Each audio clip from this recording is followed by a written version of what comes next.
Good morning. Girl, I'm not talking to you.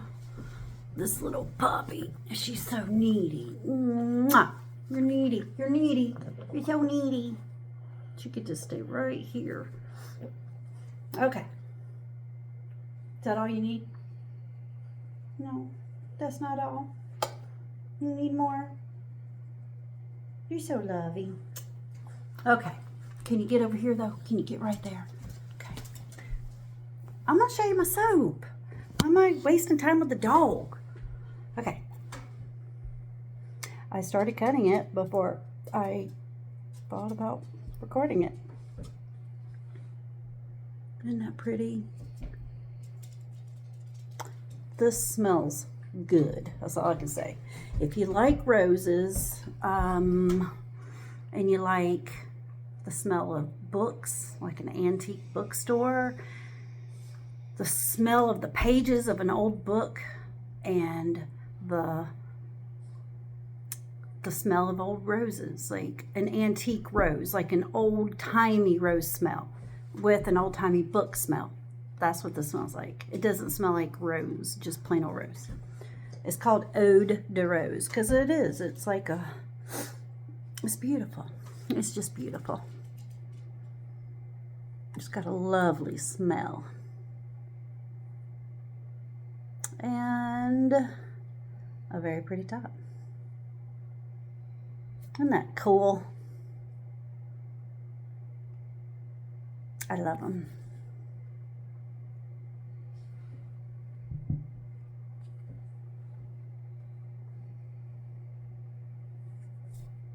So the way I make my soaps, when I have something on the top that's different, so this is what's called cold process soap. This is oils, lye, and a liquid, usually water, or in this case, rose tea, or goat's milk for the other soap I just made. So yeah, it's got a liquid, it's got lye, and it's got oils that I choose to incorporate. That's what cold process soap is. Okay, and when you make cold process soap, meaning versus hot process, which is a different process, and you get more detail if you do cold process. It's hard to get really cool swirls. You can do it, but your soap's going to look bumpy. So hot process, it looks different. So when you've seen those really rustic looking natural soaps from soap makers, that's probably hot process. Just FYI. That's why I do cold process, because I like design. I like to do a design. And you can do a design with cold process for the most part. I've got a few holes to fill in. But the top roses, the roses are not cold process. This is called melt and pour. You can buy it at a craft store, and it comes in clear or white. And I use chocolate molds, silicone molds, to make it. So you melt it in the microwave or whatever. You add your colors to it. I don't add any scent to this. This is where the scent is in the actual soap I make. This I do not put scent in. There's no reason. And yeah, it's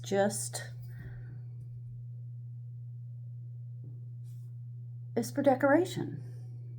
It is soap. It does work. It's just it's like a glycerin soap. It's called Melt and Pour, and it's just a glycerin soap. So a lot of people, just say if you don't want to make soap, like hot process or cold process, but you want to make soap, then you'd go to the craft store and you would buy Melt and Pour, and you would melt it, and you would put a scent in it and put it in some kind of mold, and then you got a cool soap. That's how I started doing. Some people actually really prefer glycerin soap. I don't prefer it, but whatever, some people do. It's pretty, but this is the actual soap. Those are just for funsies. And milk and honey made with goat's milk, colloidal oatmeal, and Manuka honey. Yeah, Manuka honey. This one's good.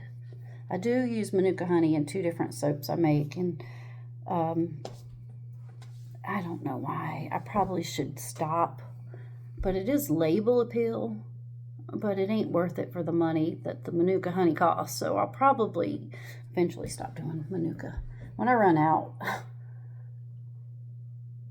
But it's nothing special to look at. I don't really have to show you a whole bunch of cut bars of this one. But this is a bubble wrap that I use on top to make it look like honeycomb. And then, of course, some actual oats, whole oats, you know, just to be indicative of the product. I hope everybody has a great day, and